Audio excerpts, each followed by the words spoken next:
اعوذ بالله من الشیطان الرجیم بسم الله الرحمن الرحیم السلام علیکم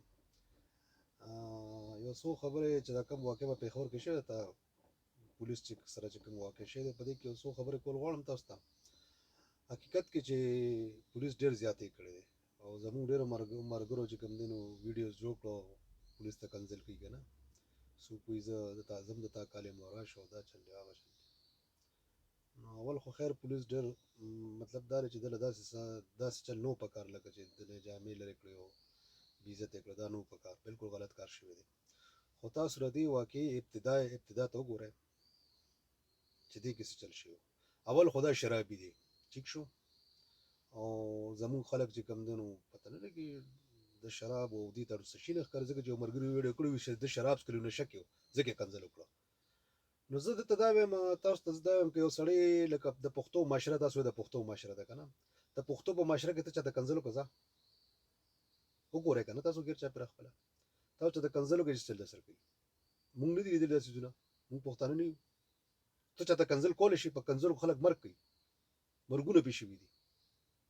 او هېڅ بېس لکه دا شراب څښلي شراب د څښلي سات خون ماپ لکه مطلب دته معافي ده پولیس غلط کار کړی دا زه بار بار وایم چې غلط کار یې کړی دی چې یاره دنې دلې داسې بې عزتي کړې چې جامې ترې کړي دي که نه دا ډېر انتهایي غلط کار شوی دی خو لکه تاسو را دې کس ته وګورئ چې د کار څه کړی دی د شرابو په نشه کې د اول خو دا چې په اسلام کې د شرابي څه دغه دی دویم نمبر خبره دا ده چې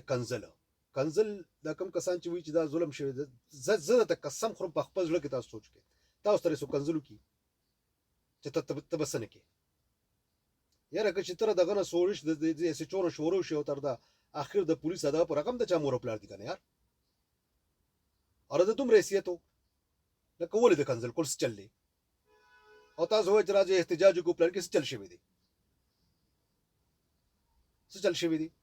په دې معاشره کې په دې فیسبوک باندې په دې کې ما ویډیوز لیدلي چې په کنځلو باندې ستاسو زموږ خلکو هم د پښتنو د خلکو نه جامې ایستلي وګورئ زه هم دې لیدلې نو دا لږ غونته کې دې څیزونو باندې دغه مه کوئ چې تاسو دا چل دی او هغه چل دی غټه کیسه دې جوړه کړې او هغه هم غټ هیرو جوړ کړه د یو شرابي بد زبان انسان نه چې کوم دی تاسو یو لوی هیرو جوړ کړه بل کار چته وکړئ چې در شریفانو په سر کې ودرېږې د دنیا زیاتی کېږي په هغې کې ودرېږې زه هم ملګری شم او زه به ورته وایم چې پرین ده چې تاسو د پښتو کار وکړه شراب دی نشه کې و ځکه یې کنځل وکړه نشه کې تا ته څوک کنځل وکړي که نه ځه نشه کې د خپل مور ته ولې کنځل نه کول د خپل خور ته ولې کنځل نه کول ولې د پردۍ خویندې میندې دومره سپکې دي پولیس زیاتې کړې دا زه بار بار وایم بالکل زیاتې کړې نو پکار داسې ښه مرمت به ولې کړی و خو داسې نو پکار چې جامې ترې کړې خو زه درته دا وایم چې د یو سړي ګناه ته هم ګورئ که نه د ده څه د ده لکه څه دغه و چې شراب یې وڅښله ده چې کوم دی کنځل کول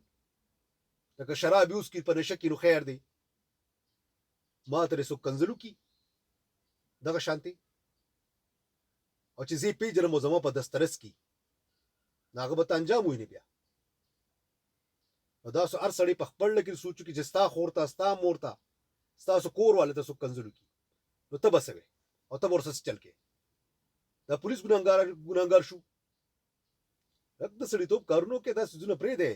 پلان کې به دا چلو شو ډنګرې بس دا د فیسبوک نوم چې کوم دی دغه جوړ کړی دی پلان کې دا چلو کو ډنګرې دا چلو کو دا چل بو کو احتجاج وکړو دا حکومت عمران خان او پلان کې او ډنګرې دا د غصې نه شوي دي پولیس زیاتې کړې ده د غصې نه کړې دی او داسې نو پکار خو دې د کابلي بچي ته هم داسې نو پکار چې دا چل کړی وي په پردي ملک کې ناست دی او چې کوم دی ته کنځل کې او هغه هم په قانون په خلکو پسې خو کولاو وی په نمبر هر کس کې دی د شراب چې کونه نشي ټینګولی نه مسکه که نه